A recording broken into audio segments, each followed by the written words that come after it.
Bueno, buenas tardes a todos, gracias por la puntualidad y de antemano nos disculpamos por haber empezado unos minutos tardes, pero sabemos que esta hora es algo complicada, había gente atrapada en un taco y no queríamos iniciar sin que llegaran, las personas que vayan ingresando pues irán acomodando. Primero que todo, pues le doy la bienvenida a estos maravillosos panelistas que me acompañan hoy. Gracias por aceptar, ya los voy a presentar oficialmente. Tenemos a Laura Gallego, vicepresidenta ejecutiva de ProAntioquia, María José Bernal, directora de FENALCO Antioquia, Cristian Jalavi, vocero de la Mesa de Empleo y Productividad. Tenemos aquí con nosotros a María Elena Ospina, directora de ACOPI Antioquia, y a Nicolás Posada, presidente de Intergremial Antioquia. Muchísimas gracias por aceptar. Yo soy Laura, la directora de IFM Noticias. No sé si todos conocen IFM Noticias. Nosotros somos un medio de comunicación independiente que apenas lleva 5 años de haberse fundado, pero pues que nos hemos puesto, mejor dicho, en la batalla y en la tarea de no solamente informar, sino de defender la democracia y la libertad de Antioquia y del resto del país. Desde hace varios meses tomamos la decisión de dejar de ser espectadores pasivos, que es justamente la invitación con la que venimos hoy, y entender que nuestra misión va muchísimo más allá de informar, que queremos dejar de ser un medio de comunicación que informa noticias, que investiga, que denuncia. Siempre lo seguiremos haciendo, pero que sin duda pues queremos también generar un poco de conciencia, de invitar a la reflexión y de hacer algo de pedagogía, porque para todos, pues para nadie es un secreto que Colombia tiene una lista eterna de retos, de desafíos. Estamos en un año muy complejo, se nos espera uno aún más, pero hay personas, entidades, empresas y organizaciones como los panelistas que tenemos hoy acá, que están haciendo muchísimo por superarlos y muchísimo más aún por articularse y hacerlos que sean más llevaderos. Llevamos ya 4 meses haciendo estos conversatorios, uno cada mes. Hemos hablado de turismo receptivo, de cultura, de educación. Este es con los gremios, con los empresarios, porque creemos que son ustedes los jalonadores de la economía, que fortalecen el tejido social y que a pesar de los retos siguen generando empleo y aquí dándose la batalla. Así que muchísimas gracias por estar acá. La invitación a todos también es a que participen de estas conversaciones y a que dejemos de ser esos espectadores pasivos, a pasar, como decimos nosotros, de la queja a la acción, ¿sí o no? Sí. Vamos a hacer esto conversadito para que no sea pregunta-respuesta. Al final vamos a dar un par de minutos para que ustedes desde el público también, si tienen alguna pregunta y quieran conversar con ellos, pues la puedan hacer. Entonces yo quisiera que iniciáramos hablando un poquito de esos retos que tenemos hoy en competitividad en el departamento, pero que sin duda, como decíamos ahora, desde cada uno de los gremios que ustedes representan, están haciendo mucho. Entonces, empecemos acá por mi derecha con Nicolás Posada, presidente de Intergremial. ¿Cuáles son esos retos que ustedes han determinado y qué es lo que están haciendo ahora por superarlos?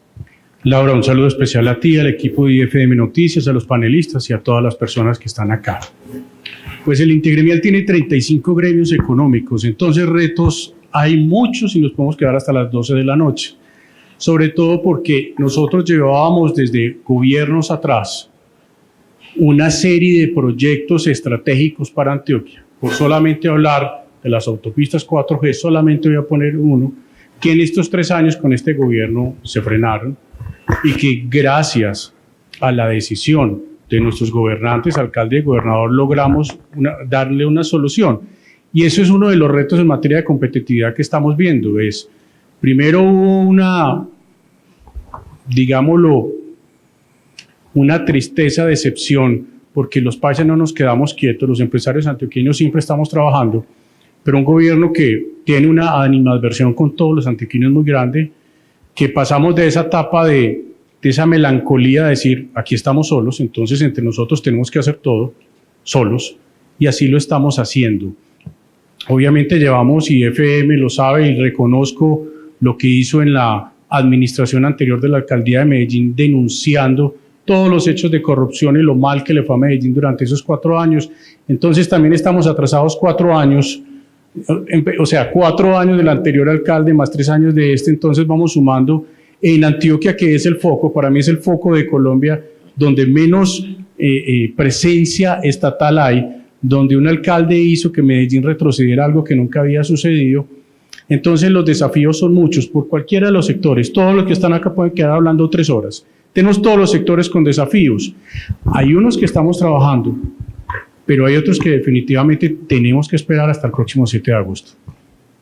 Antes de continuar, acá, y se me había olvidado, ustedes tienen acá 6 panelistas, que cuál de los 6 habla más, a cuál de los 6 le gusta conversar más. Entonces, para que podamos abordar esta lista de preguntas que tenemos o esta conversación sea más amena, vamos a tratar de responder lo más corto posible, en 1 minuto cada uno, porque yo creo que todas las voces son muy importantes en cada uno de los gremios y las organizaciones. María Elena. Bueno, como lo dice Nicolás, pues realmente nosotros tenemos unos grandes retos en Antioquia, con un gobierno en contra además, eso lo sabemos todos, pero también hay otros retos muy importantes y es en Antioquia la baja productividad, las brechas digitales, el acceso a financiamiento de nuestras empresas.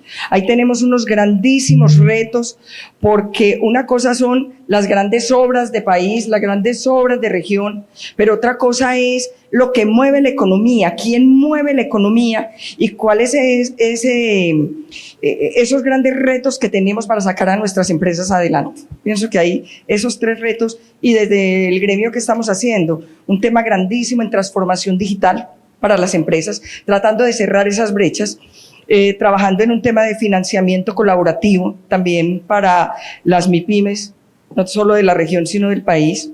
Entonces ahí vamos trabajándole a esos retos. Con el regaño para iniciar. Muy buenas tardes para todos. Mire, yo creo que todos coincidimos en lo que acaban de decir María Elena y Nicolás. Y yo creo que todos podríamos irnos hacia ese lado. Yo creo que uno de los retos más grandes que tiene el departamento está no en esas 4G ni en esas grandes obras de comunicación que finalmente se van a acabar dando.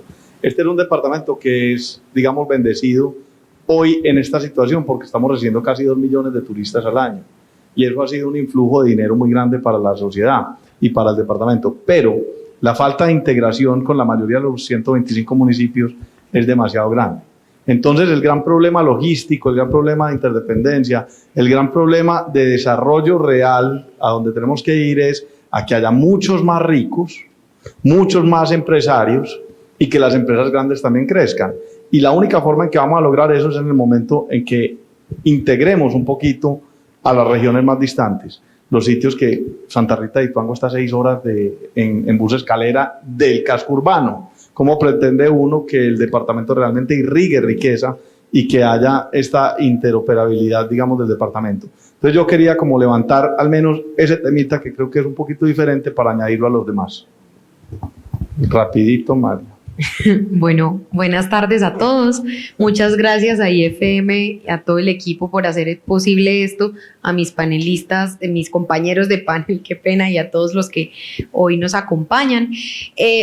A ver, yo creo que es que vamos a estar siempre de acuerdo en los fundamentales, porque nosotros acá todos somos enamorados de las empresas, sabemos lo bonito y lo importante que es tener cada vez más y mejores empresas en el territorio, pero yo sí quiero resaltar un tema. Bueno, por supuesto, seguridad. Yo creo que ese es el gran obstáculo en este momento a la competitividad. Seguridad en 2 frentes. Seguridad física, que vemos que claramente se está deteriorando con una política que es un fracaso total, como lo es la paz total, pero también seguridad jurídica. Y entonces, con una reforma tributaria en promedio cada 2 años, ¿qué confianza le estamos dando realmente a las empresas para que inviertan acá?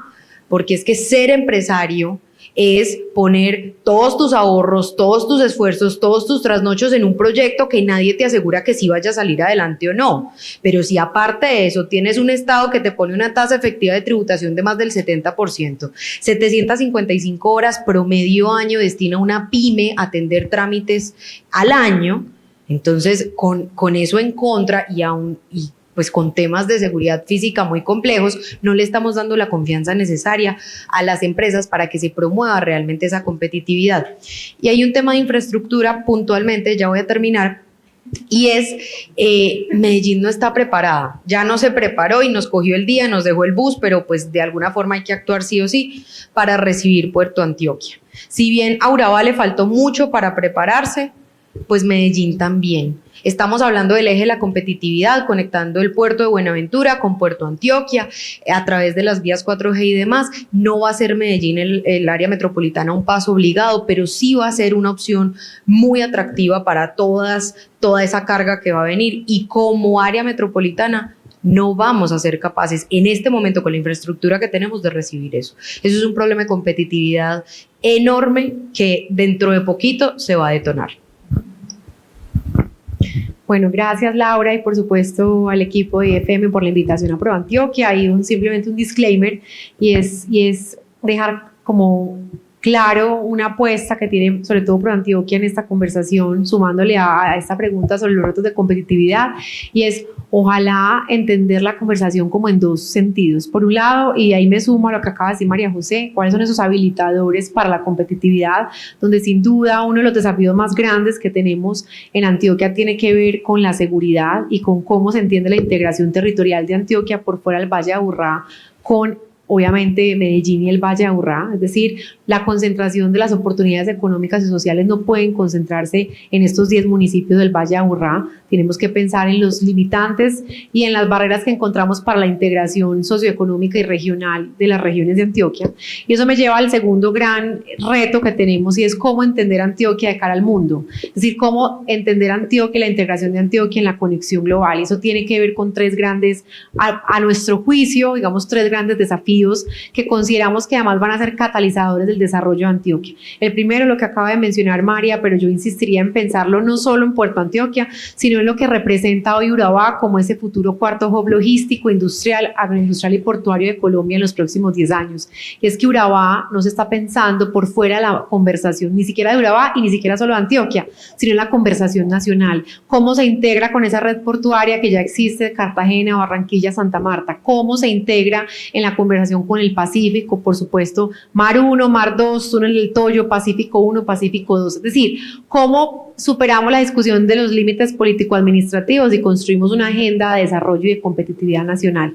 Y lo segundo tiene que ver con cómo se alimenta y se complementa esa otra infraestructura de región que también hay que ponerla en el panorama nacional. Piensen, por ejemplo, un aeropuerto, segundo aeropuerto más importante de este país, el aeropuerto José María Córdoba, que tenía previsto mover al 2036 alrededor de 15 millones de personas o de pasajeros, y hoy estamos moviendo con apenas capacidad para 10 millones de pasajeros, 14 millones de pasajeros. Esa es una de las principales barreras y cuellos de botella de la competitividad de esta región y al mismo tiempo de la competitividad de este país.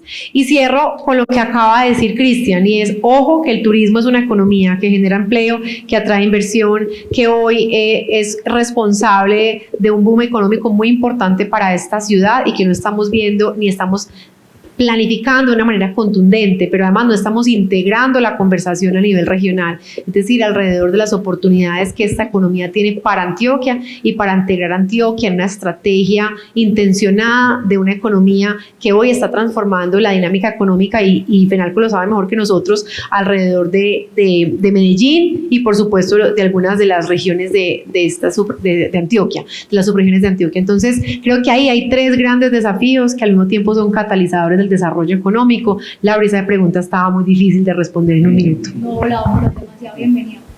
Además de esto surge algo muy chévere, y es que yo creo que lo único que, pues, o de lo poco, qué pena ser tan radical, que también lo hizo Daniel Quintero cuando fue alcalde de esta ciudad, y es que logró unirnos a los ciudadanos y a los empresarios en defensa de esta ciudad, y eso pues hay que rescatárselo también al presidente. Hay una preocupación gigante por, digamos, hacer algo para recuperar y para seguir construyendo este país, y sobre todo desde las empresas, y también el ciudadano de a pie se ha convertido, no hay justicia, pues nosotros vamos a levantar la mano para que haya justicia.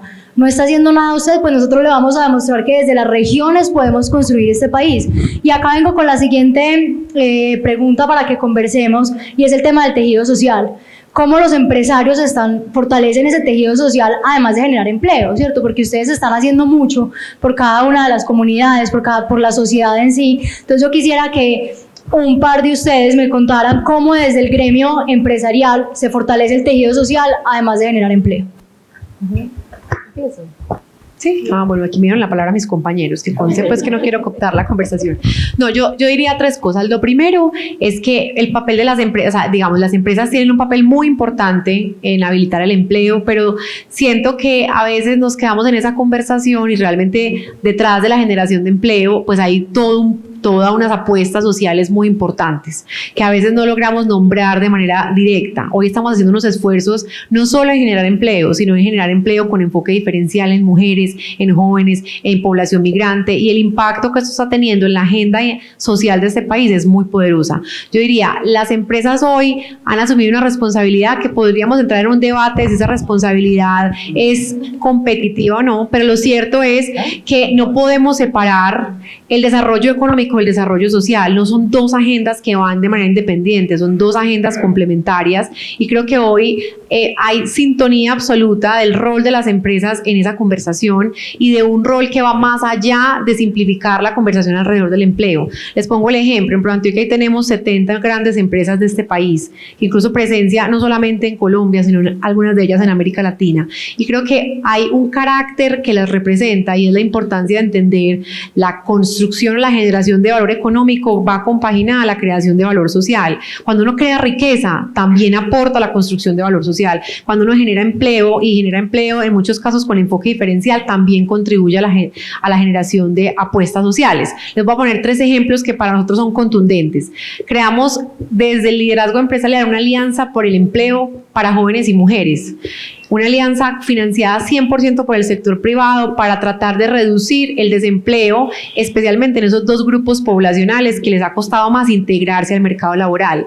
Eso es una apuesta de tener al mismo tiempo la pregunta por el empleo y la productividad en la centralidad, pero también entender los desafíos sociales y el cierre de brechas como una oportunidad para que ambas conversaciones se compaginen. Segundo ejemplo, obras por impuestos. Las empresas de Antioquia son hoy líderes en poner en marcha el mecanismo de obras por impuestos, en ampliar las capacidades del Estado para llegar a muchos territorios donde sí tienen presencia las empresas, y en llevar a cabo obras de infraestructura vial, dotación escolar, obras educativas, obras en temas de vivienda en territorios que han sido históricamente afectados por el conflicto, y en poner en marcha un mecanismo que ha permitido cerrar brechas territoriales. Antioquia, de los 4.5 billones que ha invertido el país en obras por impuestos, es responsable de casi el 25% de ese recurso, con alrededor de 58 proyectos en obras por impuestos y con una participación de casi 50 empresas llevando a cabo estas iniciativas. Eso es crear valor social a través del conocimiento, los aprendizajes y el liderazgo de las empresas.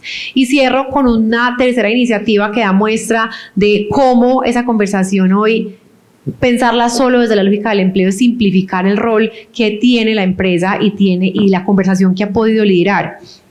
Y es, hoy por ejemplo, desde el aprendizaje de las empresas, hoy se está creando a nivel nacional el primer hub que conecta a todas las empresas del sector agroalimentario con startups de base tecnológica y de innovación que están buscando acelerar el sector agroalimentario en Colombia. Una iniciativa que nace del saber hacer de las empresas, que conecta el saber hacer de los emprendedores que han logrado invertir en tecnología o que han desarrollado proyectos de innovación en función de ¿qué? De acelerar el agro colombiano. Eso es claro que generar empleo, pero por supuesto es cerrar brechas sociales, por supuesto es motivar el empleo con enfoque diferencial. Entonces, yo creo que hoy, y puedo hablar por las empresas de ProAntioquia, no hay ninguna compañía que se piense por fuera del territorio que habita, aislada de la comunidad y operando en el vacío. Claramente hay unos desafíos que tiene este país, que tiene Antioquia, y esas conversaciones se han logrado insertar en la agenda empresarial de una manera natural, partiendo de un hecho, y es: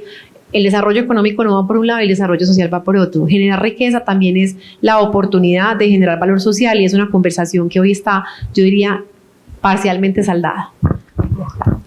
Bueno,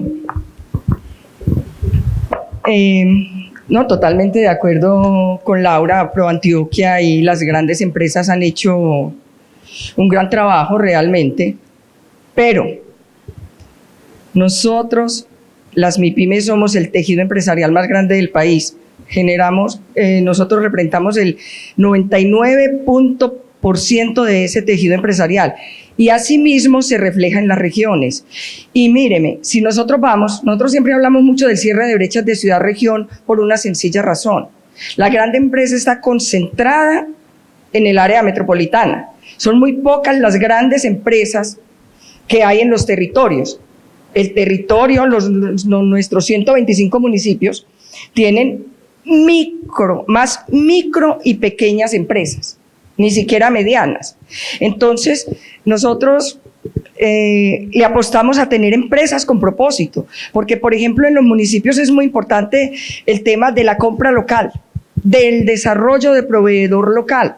Lo que pasa es que también tenemos que entender que el tejido empresarial nuestro es un tejido empresarial que camina solo, vive solo, sin ayuda de nadie, con ese 70% de nuestras utilidades a dárselas al gran socio que es el Estado, y un Estado que no nos devuelve absolutamente nada, y mucho menos en este momento con el gobierno que tenemos en contra. Entonces, ahí tenemos que colocar la lupa en ese tejido empresarial que realmente es el que genera desarrollo económico y social en los territorios. Estamos hablando de sostenibilidad desde los micro y pequeños, y eso no solamente es en Antioquia y en los municipios de Antioquia, se refleja en todo el país, en todos nuestros municipios. Somos de micro y pequeños empresarios. Yo quiero complementar algo, María Elena, y es, cometemos un tema muy injusto de colgarle al empresario o a la empresa una cantidad de bolitas como que fuera el árbol de Navidad, ¿cierto? Y una cantidad de responsabilidades que no son propias necesariamente. El empresario, su primera responsabilidad es con sí mismo, porque cuando yo pienso en un empresario es un emprendedor, y el emprendedor lo primero que tiene que hacer es salir adelante de él para poder después ayudarle a la comunidad a salir adelante. Y su primera labor es contratarse a sí mismo y pagarse su seguridad social, ¿cierto? Primera labor. Lo otro ya es un tema que va mucho más allá de la labor del empresario, ya entramos en el mundo de la filantropía y está perfecto, ¿cierto? Pero en principio lo que tenemos que buscar nosotros es habilitar a los empresarios, y yo creo que la Mesa de la Productividad del Empleo en este caso lo que ha tratado es de unir a los grandes, a los pequeños, a los medianos, a los sindicatos, a la gente que está menos favorecida, los que son informales, y empezar a buscar caminos que nos unan y que haya un pegante de habilitación. Y esa habilitación es, ¿usted cómo hace para salir adelante? Y después, ¿usted cómo hace para hacer salir adelante al primer empleado? Y después al segundo, después al tercero. Si le queda suficiente plata después de pagarle al Estado, de pagar el impuesto de seguridad y de hacer una cantidad de barbaridades que hay que hacer en este país, que todo es tan complicado y tocaba tirar el banderazo, pues ya en ese momento verá si puede hacer filantropía, que de hecho todos lo hacen, porque al final de cuentas, si usted es un buen vecino, es un buen filántropo. Pero usted, además de ser empresario, dueño del bar del pueblo, o del barrio, de lo que sea, o de la tienda, y encima de eso usted fía, entonces ya usted está haciendo una obra filantrópica, y así sucesivamente. Entonces lo que creo es que tenemos que también identificar qué es un empresario, para no ser tan injustos de solamente pensar en algunos empresarios, donde puede que yo esté metido. Yo estoy en ese grupo de privilegiados, pero hay otros que no lo están, y a esos es los que tenemos que ayudar a salir para que generemos la verdadera riqueza que este país necesita. Yo quiero hacer un comentario. Por supuesto. Y es que las empresas hacen cosas maravillosas y obviamente tienen que generar riqueza. Tienen que ser rentables, porque de amor no se vive, si no pueden ser, no sé, fundaciones o cosas así, pero las empresas están llamadas a generar utilidad y a generar riqueza. De amor no se vive, ¿cierto? Ahora bien, no digamos como solo generar empleo, es que generar empleo es una cosa demasiado grande. O sea, generar empleo es transformar la vida no de una persona, sino de una familia. Generar empleo es que entre de mensajero, pase a facturación, suba a asesor comercial, pase de la bici a la moto, de la moto al carro, compre su casa propia. Toda la transformación de vida que se da gracias a tener un empleo es impresionante. Entonces no es solo generar empleo, sino de verdad es generar empleo, y los que generan empleo acá son unos tesos. Hay una cosa que quiero decir y ya termino, y es que la filantropía empresarial es muy bonita, es muy importante, pero que no se vuelva la obligación 100%, porque primero la empresa tiene que ser rentable, y segundo, algo que me preocupa mucho, y es que no sea como el resultado de la culpa de ser empresario, porque no hay que pedir perdón por ser empresario. y no hay que entonces decir que estoy haciendo mal siendo empresario, estoy haciendo demasiado bien siendo empresario y adicional decidí hacer filantropía empresarial. Fabuloso, hágale, bienvenido porque bien recibido, pero no hay que pedir perdón por ser empresario y no hay que tener culpa como dice Camilo de Libertad, no hay que sentir que tenemos un pecado original por ser empresarios ni mucho menos. Somos héroes del territorio, héroes del país y somos los que generamos oportunidades para Colombia. Hay un problema ahí que se me va a salir por un poro, si no lo digo Nico, y es que la empresa ya de por sí, desde que empieza y es exitosa, está proveyendo un bien sustancial para la sociedad. Porque el hecho de que esté llevando un bien o un servicio que la sociedad le compra y lo hace rentable, ya le está dando un servicio a la sociedad. Es que yo creo que hemos sido muy crueles con los empresarios y pues el gobierno es una muestra de todo eso y justamente yo creo que por eso están ustedes acá también invitados por IFM Noticias. Creo que a los empresarios se les ha dado muy duro. Este gobierno no ha tenido escrúpulos para irse contra ustedes y bloquearlos. Y yo te diría, y por eso es tan importante no separar la conversación de la generación de riqueza y por otro lado la generación de valor social, porque al final, claro, dependiendo de las capacidades de las empresas, pues se puede construir valor social en diferentes medidas. Unos lo llamarán filantropía, otros lo llamarán responsabilidad social. En fin, hay muchos nombres, pero el punto es partir de cuando tú generas riqueza, estás creando valor social, estás contribuyendo a crear valor social y es una falsa disyuntiva, una falsa independencia que al final nos separa en una conversación que, como dice María, como dijo Cristian, la primera labor social de un empresario es crear empleo y ya lo hace. Obviamente muchos incursionan en otros escenarios, pero no son conversaciones independientes. Cuando yo llevo en el Intergremial 12 años y me acuerdo cuando estaba el gobernador Fajardo y le dije, todo lo que hagamos en Urabá tiene que ser un equilibrio y un balance entre lo económico y lo social. Si vamos solo con lo económico nos pasa como de Buenaventura y se pasa todo lo social, pues el desarrollo económico también no va a llegar.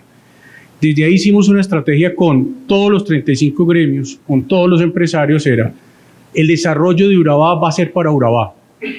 Nosotros no vamos a importar mano de obra, como se hace en Buenaventura. Nosotros vamos a formar la mano de obra. ¿Qué necesitamos? De todos los sectores económicos, pequeños, grandes y medianos, ¿qué va a necesitar? Vamos con estas universidades, ¿cómo los vamos a formar? ¿Cuándo los vamos a formar? Allá con Augura, con la Cámara de Comercio, con FENALCO, con Camacol, con ACOPI, con todos los gremios, empezamos precisamente a esa labor social de desarrollar un territorio. Era mucho más fácil yo abrir una empresa ya o traerme mi fábrica de Cartagena, ponerla allá y que produzca ya. No me importa el territorio.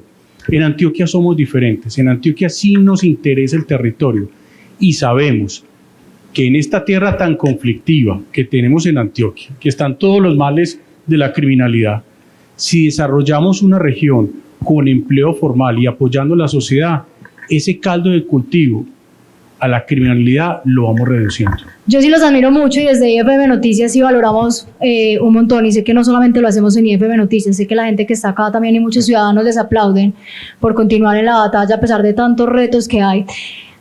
Hablábamos que a veces pues no podemos vivir del amor, de la pasión, de las ganas, porque pues este país necesita sin duda generar riqueza y salir adelante, pero yo creo que uno de los problemas que tenemos hoy en día, y pues lo vimos tristemente con el magnicidio de Miguel Uribe Turbay, es el diálogo, saber conversar y sobre todo saber escuchar, encontrarnos en esas diferencias que justamente son las que enriquecen la conversación, las que nos van a llevar también a la transformación que queremos de este país desde las regiones. Ustedes como empresarios, como líderes de estos grandes gremios que representan, ¿cómo podemos fomentar la escucha en el Estado, en el ciudadano de a pie, en el sector público, en todos, digamos, estos sectores que sin duda hay que articular y que hay grandes desafíos también en ese punto, ahora hablaremos de eso, pero ¿cómo creen ustedes que pueden fomentar a esa escucha y para que realmente haya esa conversación que nos genere confianza? Porque esa es la palabra que hoy más necesitamos tatuarnos, confianza y esperanza.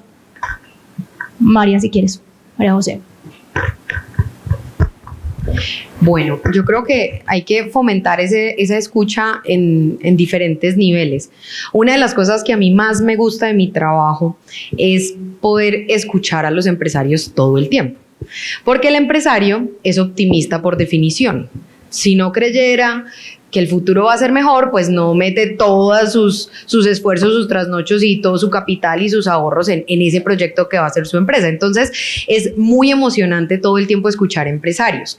Pero entonces nosotros en Fenalco tenemos una estrategia que se llama conversación generacional. No es relevo generacional porque aquí no vamos a relevar a nadie. Y es cómo traer esos jóvenes.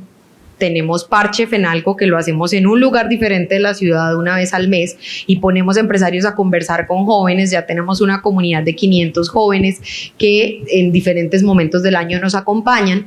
¿Cómo ponemos a conversar a los emprendedores? Porque estos jóvenes también son líderes estudiantiles y demás.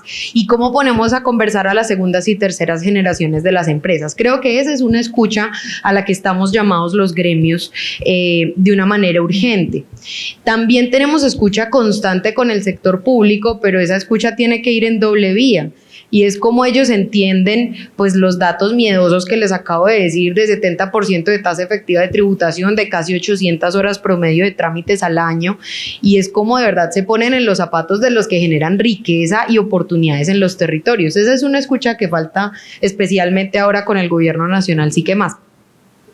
Entonces, bueno, creo que esos son como los dos vías. Nos gusta mucho que nos escuchen a nosotros, pero nos cuesta escuchar a los demás. Cristian. Yo les quiero leer una cita que a mí me gusta mucho, un libro que es El Gran Gatsby. Y es la primera frase como empieza el libro, y entonces dice de la siguiente manera: en mis años de juventud y vulnerabilidad, mi padre me dio un consejo que he estado dándole vueltas desde entonces. Cada vez que te sientas inclinado a criticar a alguien, me dijo, ten presente que no todo el mundo ha tenido tus ventajas. Y nosotros, sin duda, al estar aquí en este escenario, tenemos ventajas. Somos aventajados. Tenemos algo en la vida, nos puso en un lugar de privilegio. Pero eso no puede hacer que ese privilegio sea para nosotros, o inclusive para aquellos que nos rodean y que son iguales o similares, ¿cierto? Colombia, si nos vamos a los años 60, 70, 3 gremios, Fenalco, ACOPI y la ANDI, eran capaces de tumbar un presidente. ¿Por qué? Porque el poder está supremamente concentrado. Si vemos el tejido empresarial de hoy, ya en Medellín no son las 10 empresas que estaban en los años 80 o las 20 empresas, ahora son miles y miles de empresas, y por eso hay tantos gremios. Por eso Fenalco tiene una representación, pero también la tiene ACOPI, pero también la tienen otros que no están en el consejo gremial, ¿cierto? Entonces, nosotros lo que tenemos que entender es que tenemos que aprender es en la diferencia, que no nos hemos criado, no nos hemos hecho, no tenemos la misma visión del mundo, y por eso entre diferentes es que tenemos que hablar.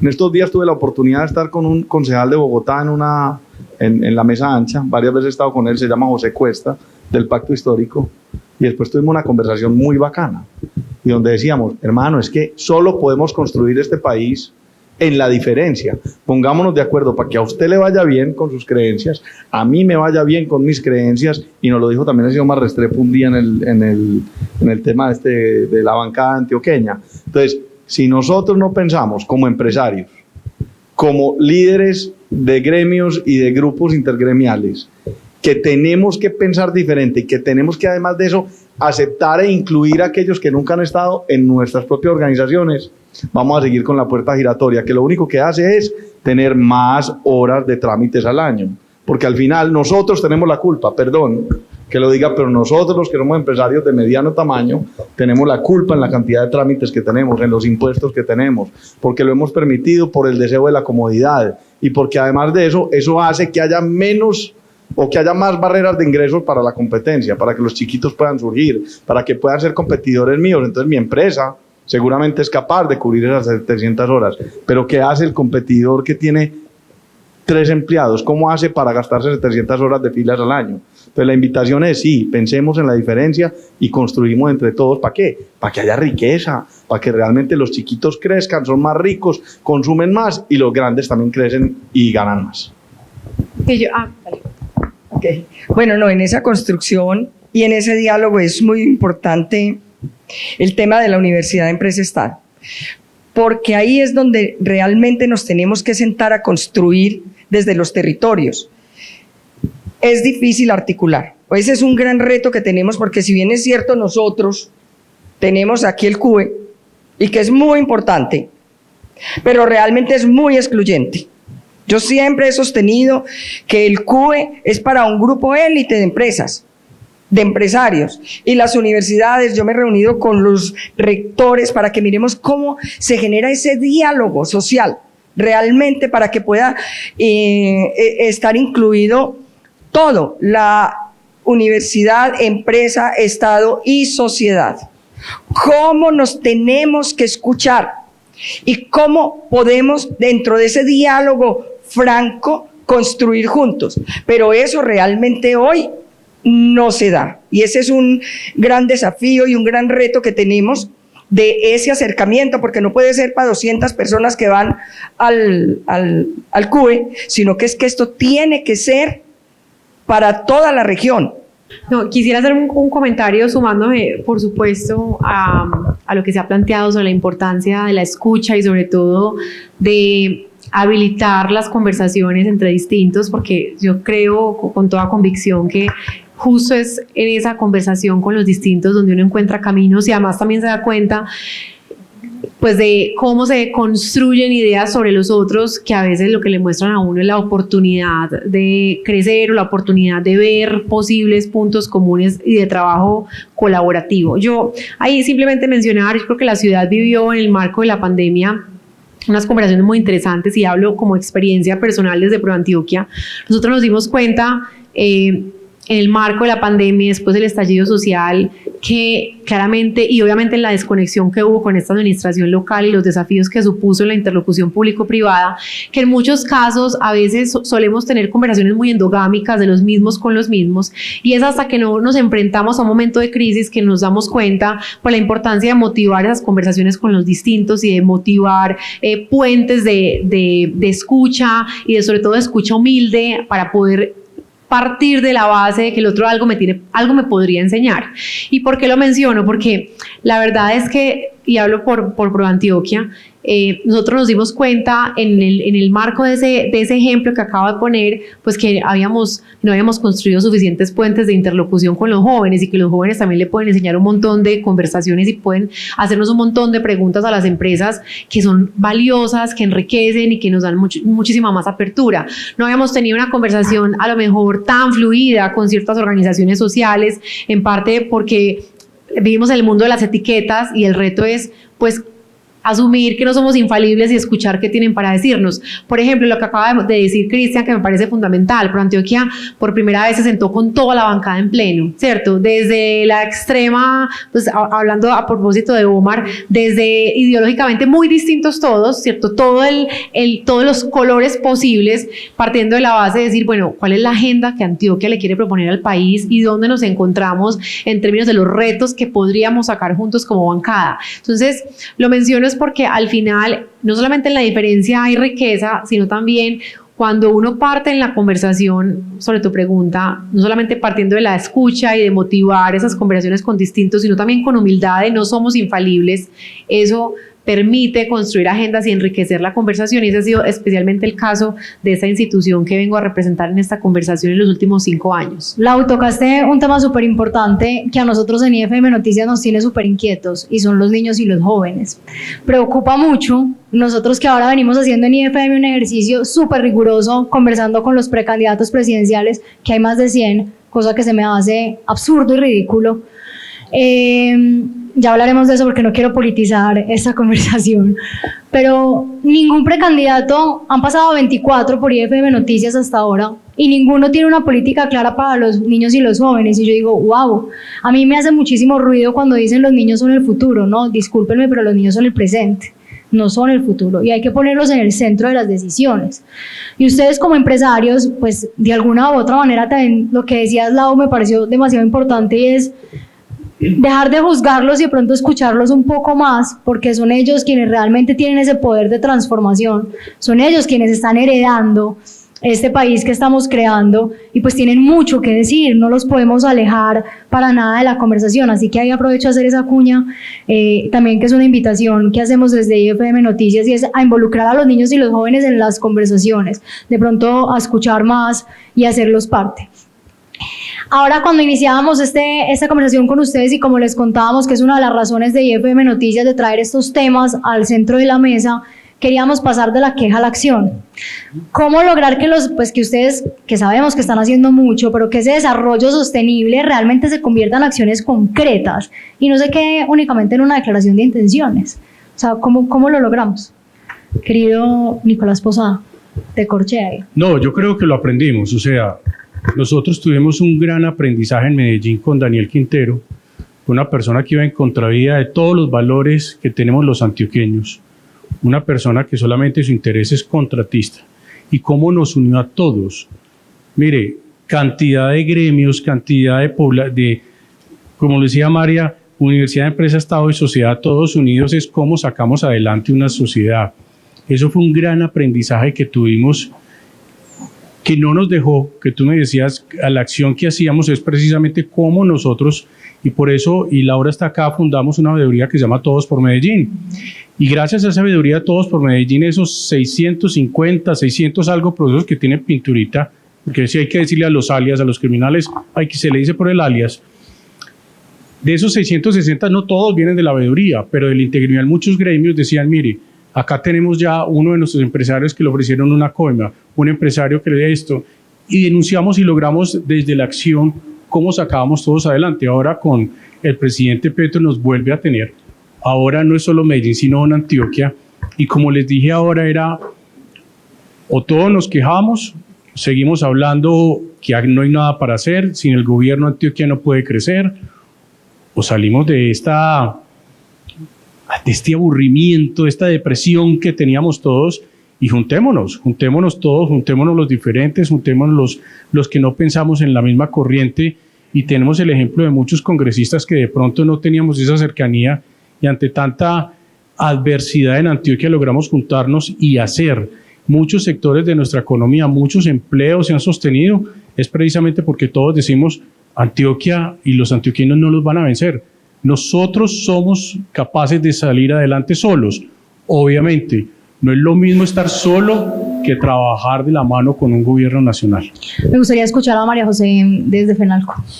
Me da pena que a veces me extiendo mucho, me llaman la atención. A ver, nosotros desde el gremio fortalecemos a los empresarios y también los representamos. Eso es doble vía, ¿cierto?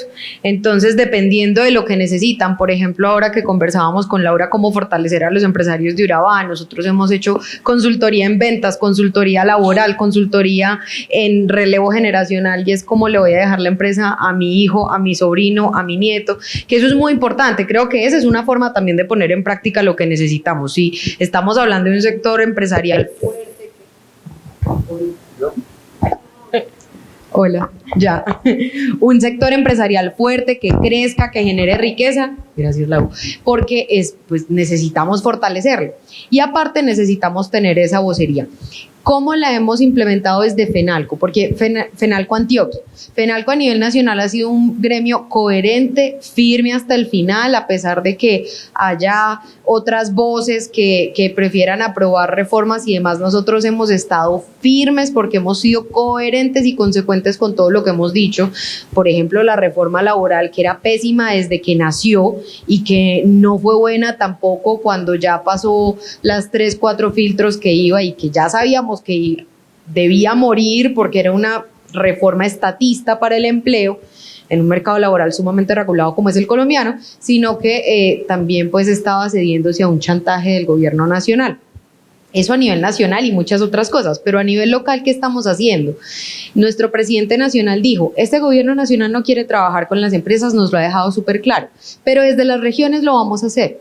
Y firmamos un memorando de entendimiento en todas las regiones que se llama los acuerdos programáticos. Como este es un gremio federado, que eso es lo más bonito, se escucha el tejido empresarial de cada una de las subregiones, de cada una de las regiones de Colombia.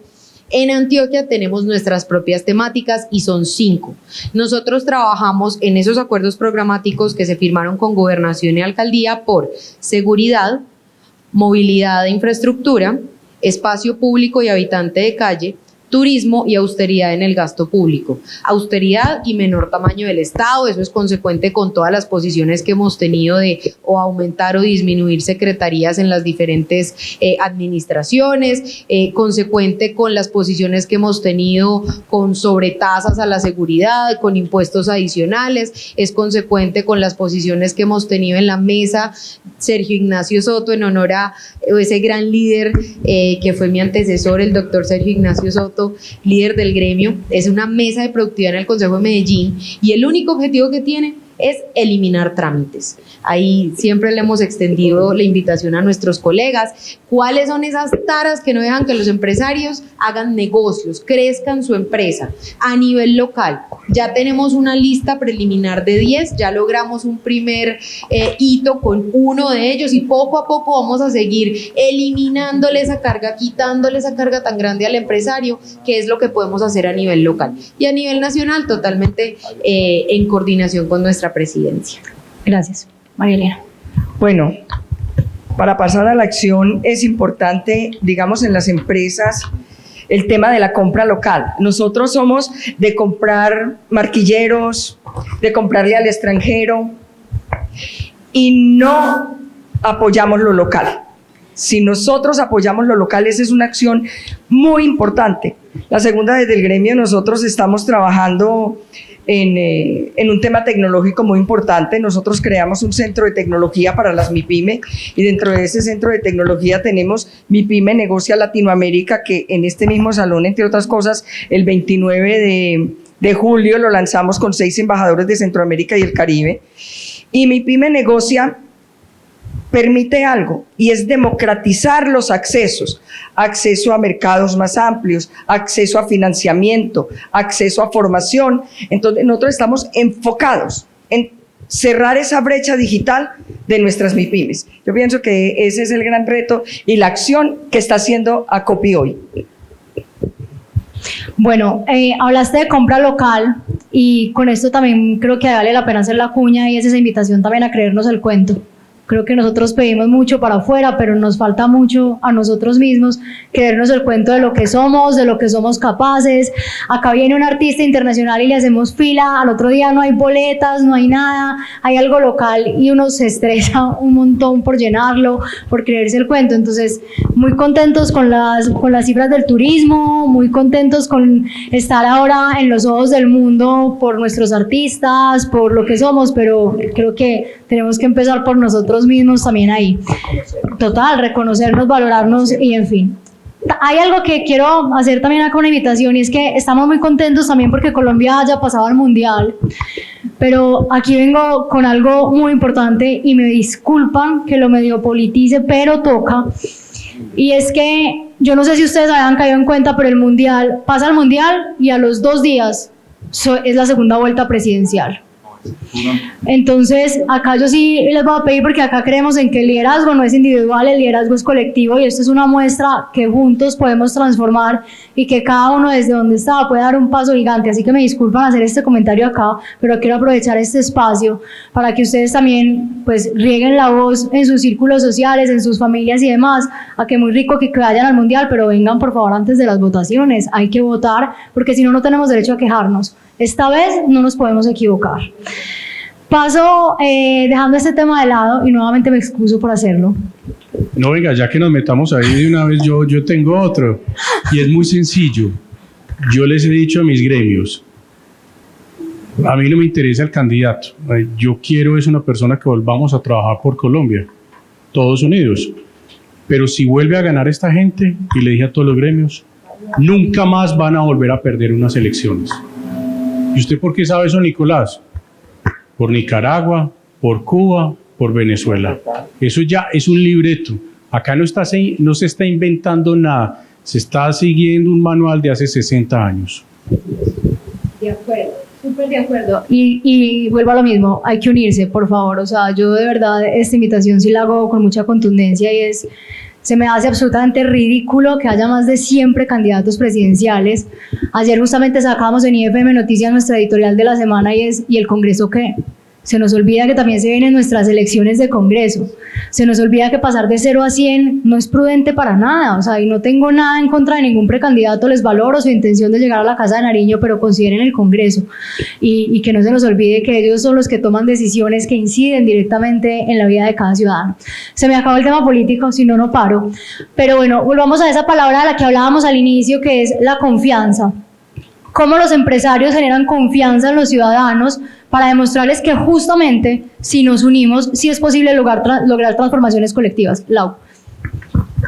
Bueno, yo creo que ahí hay que tener en cuenta dos cosas. Creo que hoy, con mayor profundidad, las empresas entienden que la confianza es un activo estratégico y que la confianza, la coherencia y obviamente pensar y entender qué implica construir una relación, digamos, de cercanía, pero también coherente con lo que le preocupa al ciudadano en su vida cotidiana, también le genera y le agrega valor a las empresas. Lo vimos este año con la encuesta de Edelman, cuando hablaba de las instituciones en las que confían los ciudadanos, y las empresas siguen ocupando un papel muy importante en términos de esa conexión, de esa afinidad y de entender cada vez con mayor agudeza lo que le preocupa al ciudadano y cómo una empresa puede responder a esa conversación. Obviamente lo hablamos ahorita con un principal vehículo como es la generación de empleo.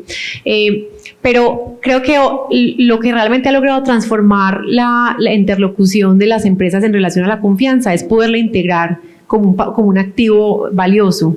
Y eso ha supuesto, y para mí es muy importante mencionarlo, es ampliar la conversación, ¿cierto? Y obviamente ampliar los actores con los que la empresa trabaja o interactúa. Hoy las compañías grandes, medianas y yo diría pequeñas también se hacen preguntas de cómo interactúan en un territorio que es dinámico, que es complejo, que tiene grupos de interés, cómo participan de esas tensiones, cómo se involucran en el cuidado de lo público. La Veeduría Ciudadana Todos por Medellín, por ejemplo, es un ejemplo de construcción de confianza. Y vuelvo a insisto, las empresas hoy no operan en el vacío, operan en un contexto que es social, que tiene retos de desigualdad, que tiene retos de inclusión de ciertas poblaciones en la dinámica económica, que tiene desafíos en el cuidado de la democracia.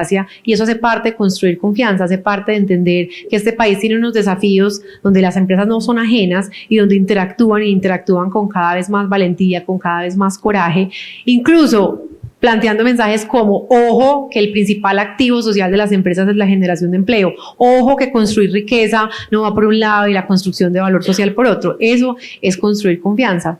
Y yo hago la cuña y quisiera que ojalá nos volviéramos al tema que tú ya te excusaste, pero que considero que es fundamental.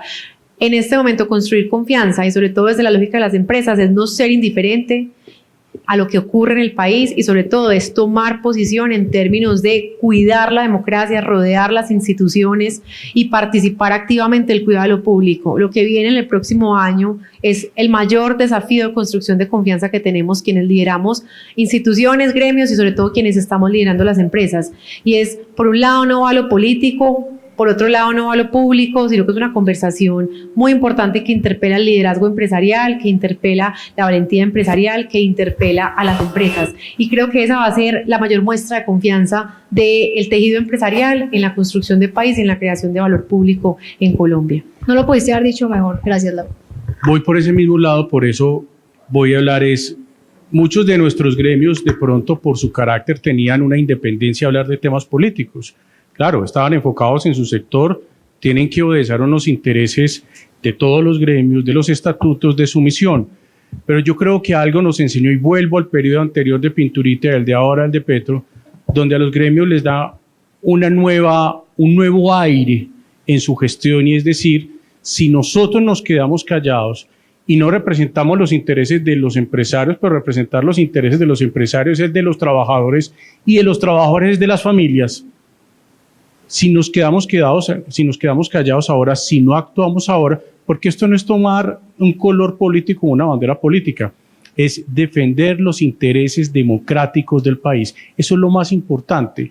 Entonces, en esa construcción de confianza tengo que resaltar que muchos gremios y otros se van sumando, han empezado esa defensa no solamente de su grupo de empresarios, sino de toda la sociedad.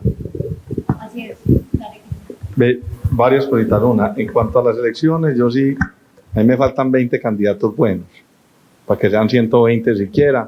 Y eso es como elegir un gerente de una empresa. Si llegan bastantes hojas de vida, tenemos más posibilidades de ¿Nos escoger estás bien. acá tirando una primicia o cómo lo Primera. interpretamos? No, para nada, pero Ok. necesitamos 100. Necesitamos Gracias. 20 nuevos.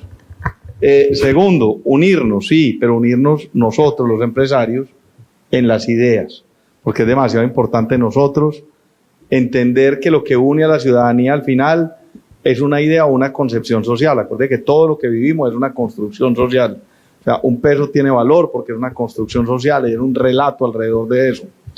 Adicionalmente a eso, entender que la democracia es muy difícil de fortalecer, Laura, mientras tengamos 33% de los colombianos que no se comen 3 comidas al día. Esas personas hoy no están pensando en si Petro va a ganar o va a perder, o si los 110 o 120 o 150 o 300, sino cómo voy a conseguir la comida ahorita en la tarde. Hoy me decía alguien, hombre, en Estados Unidos ya se volvió que el sueño americano es llegar al próximo mes. Aquí es llegar a la tarde. Aquí es llegar a la tarde, acostarse con alguito en el estómago, que no sea solamente un vaso con agua y una aguapanela.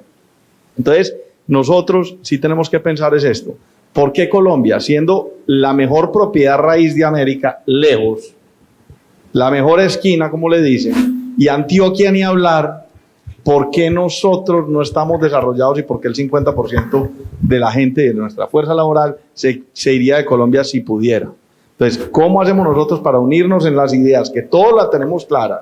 ¿Y cómo hacemos para que ese próximo gobierno, ese próximo congreso, realmente se cojan las ideas que nosotros estamos hablando, que de pronto nos falta fuerza, porque a nosotros sí nos falta unirnos, y las llevamos con la fortaleza necesaria, no para pedir que las impongan, sino para imponerles a ellos esas ideas?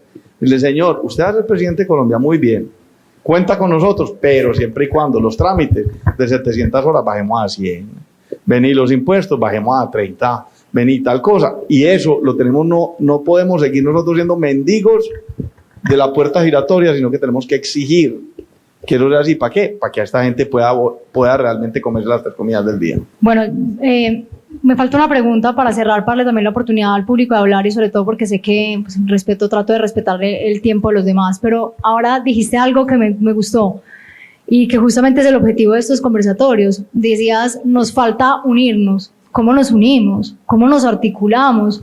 ¿Qué necesitan? A mí, por ejemplo, pues liderando IFM Noticias me dicen, Laura, ¿pero te volviste activista o qué? O sea, ¿por qué IFM, que es un medio de comunicación, hace esas conversaciones? ¿Por qué están cambiando como la dinámica de un medio? Yo digo, Dios mío, me uno a lo que acaba de decir Lau desde ProAntioquia, y es, no podemos seguir siendo indiferentes a lo que está pasando. Esto no es activismo, esto es hacerme cargo desde donde yo estoy, desde el periodismo, que tiene una responsabilidad gigante hoy en día, y además un desafío tremendo de detectar qué es noticia y qué nos quieren controlar desde la Casa de Nariño, y hacer parte de esta transformación. Entonces, ¿qué nos falta? Inclúyanos también a los medios de comunicación, levanten la mano. Ustedes son más que nadie los generadores de las noticias hoy en día, y tómenos en cuenta para unirnos a esa transformación. ¿Cómo nos unimos? Bueno, a mí me parece ese un tema fundamental, y más en estos momentos que tenemos de país. Desafortunadamente, la generación de confianza requiere muchas cosas, y requiere es el paso y el propósito de cada uno, el compromiso de cada uno para que eso se dé. En ese diálogo, como hablábamos ahora, se tiene que generar un diálogo social, un diálogo entre las empresas. Nosotros nos soñamos, Cristian, que todos los empresarios de este país nos sentemos en un diálogo y en una sola voz, y eso haría la diferencia. Pero es muy difícil. Nosotros, la idiosincrasia nuestra no permite muchas veces esa generación de confianza, ese trabajemos vos y yo. Es difícil trabajar con el otro, porque entonces está el tema de las competencias, está el tema de que no, es que yo no quiero trabajar contigo porque es que me robas la idea.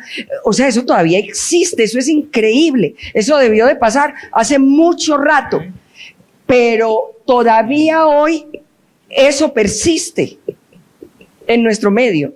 Entonces, yo pienso que es de trabajar. ¿Qué hacemos nosotros como gremios? Eso, ir construyendo de a poquito y trabajando con el uno, con el otro, generando confianza. Nosotros tenemos en ACOPI los PRODES, que son programas de emprendimiento empresarial sectorial, que se unen 15 o 20 empresas para trabajar conjuntamente con unos propósitos comunes, pero siendo individuales en su crecimiento. Entonces, se apoyan mucho, pero son 15 o 20. Y tenemos 75 PRODES. Entonces, pero de ahí en adelante, imagínense las miles, los millones de empresas que tenemos nosotros. Y eso hablando de la empresa formal, porque aquí no hemos tocado un tema muy importante, la informalidad. Y esa brecha de informalidad que todos los días es más grande. Culpa, claro. Este gobierno, por ejemplo, ha hecho que ese cierre de brechas, hablando de la famosa economía popular, por ejemplo. Entonces, siempre se está subsidiando a la economía informal, a la economía popular. Entonces, ¿cómo vamos a crecer?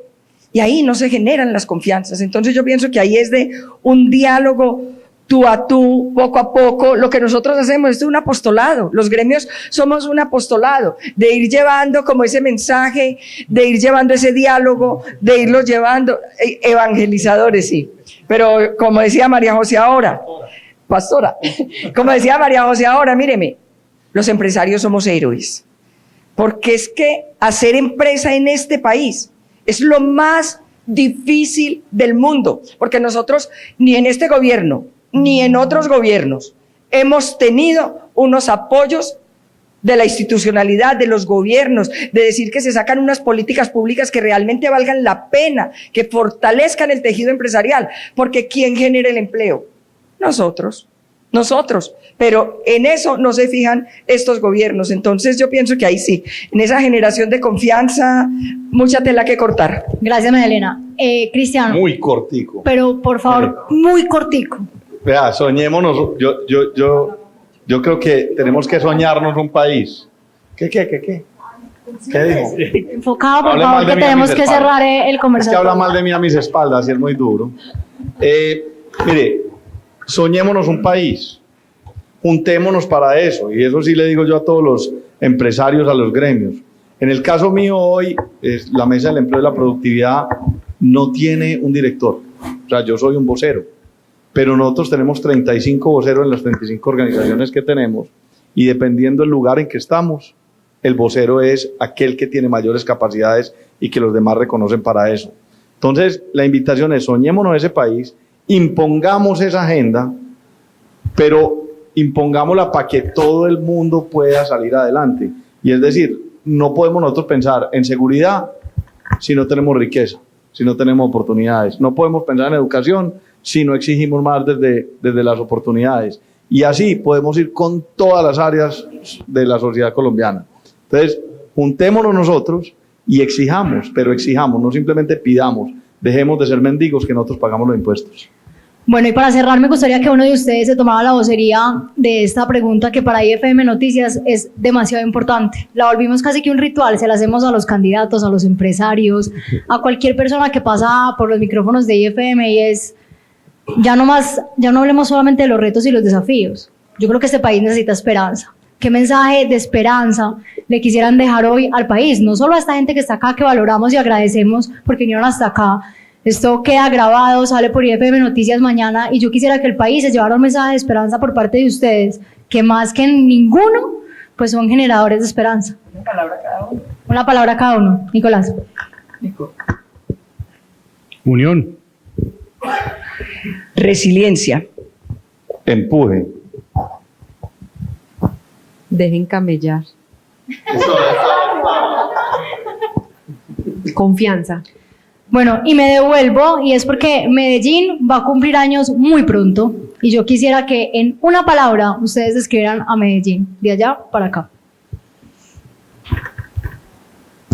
Pujanza.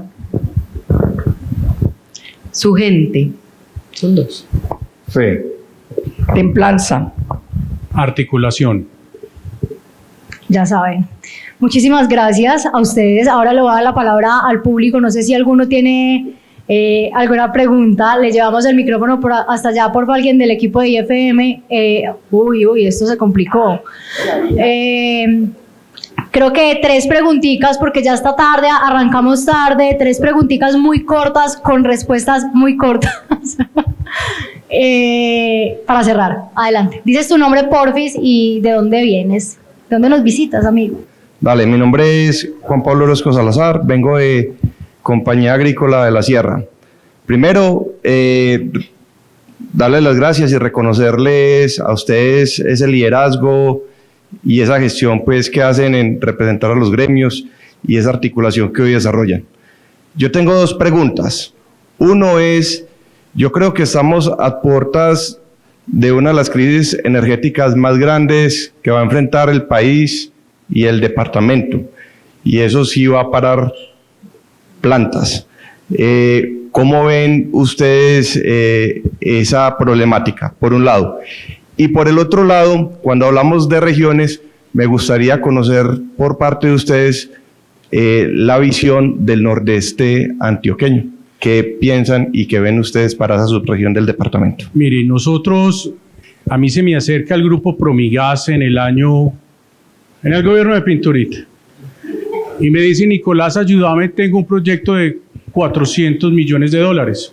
Los nuevos grandes yacimientos de gas están acá arriba del Golfo de Urabá, acá limitando con Sucre, con Cor, ahí.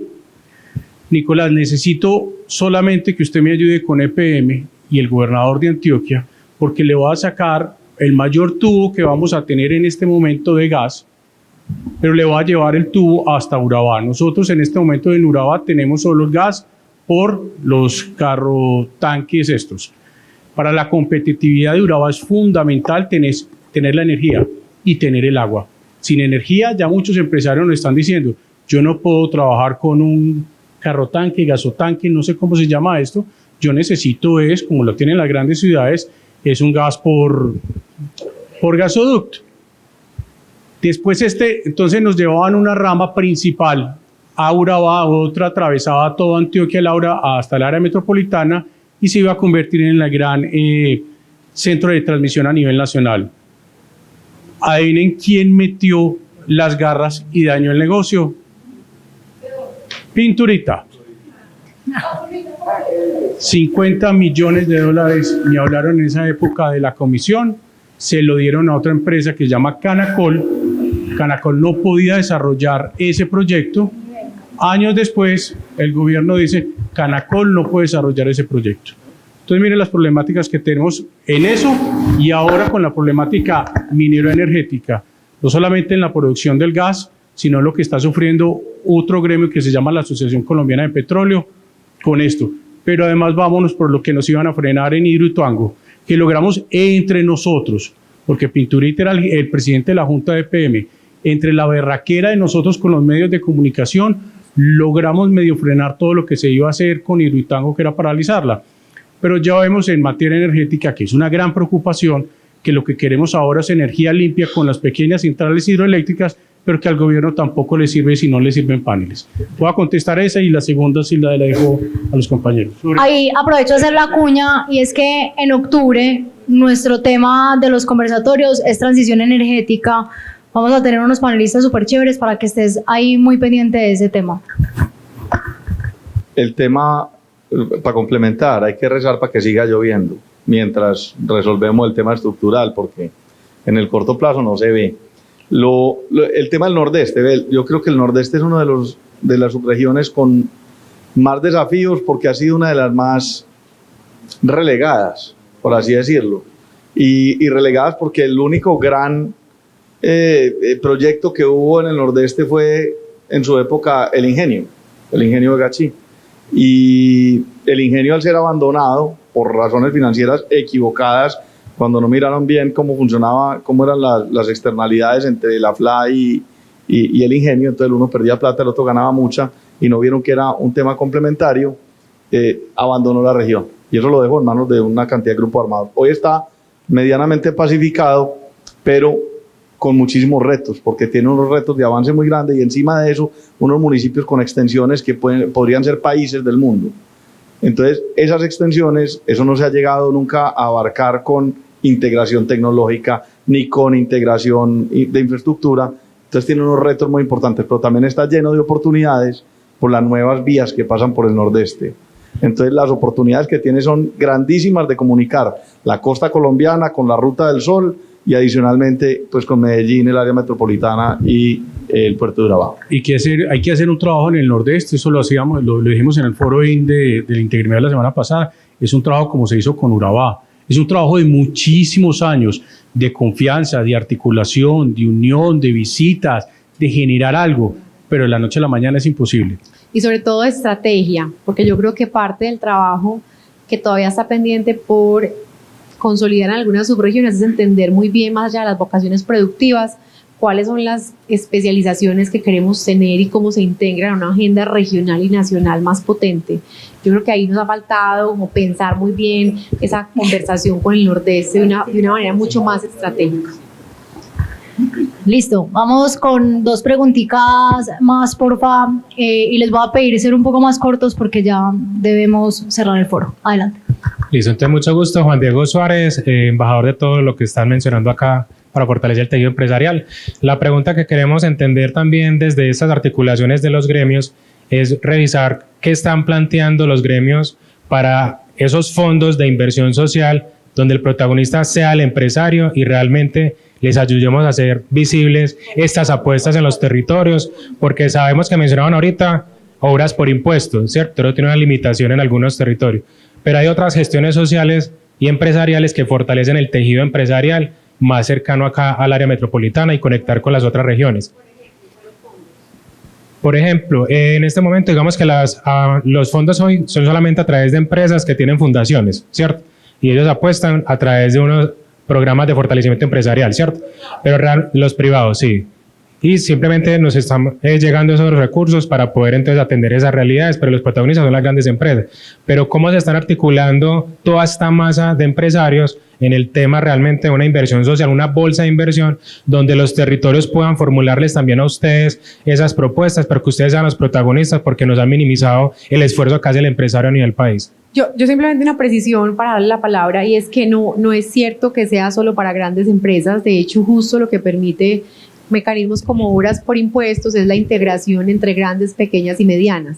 Incluso un empresario que quiera aportar a través de obras por impuestos, utilizar el mecanismo, puede unirse con otras compañías para sumar recursos en la gestión sumar recursos propios de su declaración, poniéndolo al servicio de llevar a cabo proyectos y obras de infraestructura. Te voy a poner un ejemplo.